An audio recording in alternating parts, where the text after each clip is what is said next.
আসসালামু আলাইকুম রহমতুল্লাহ। কুপ্রবৃত্তি, হিংসা, ক্রোধ ইত্যাদি দোষগুলো সমেতই আপনাকে আল্লাহ সৃষ্টি করেছেন।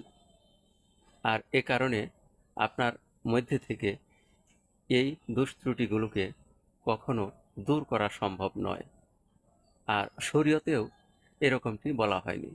শরীয়তে বলা হয়েছে যে আপনার এই দোষ ত্রুটিগুলোকে আপনি নিয়ন্ত্রণে রাখবেন, আপনার বশে রাখবেন, যেন এই দুষ্ত্রুটি আপনাকে বশ না করে ফেলে।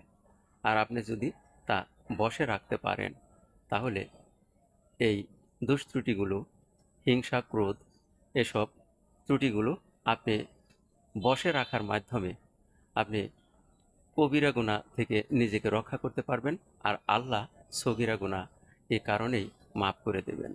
আর এভাবেই আপনি আপনার নিজেকে সমস্ত পাপ থেকে মুক্ত রাখার চেষ্টা করতে পারবেন। ধন্যবাদ।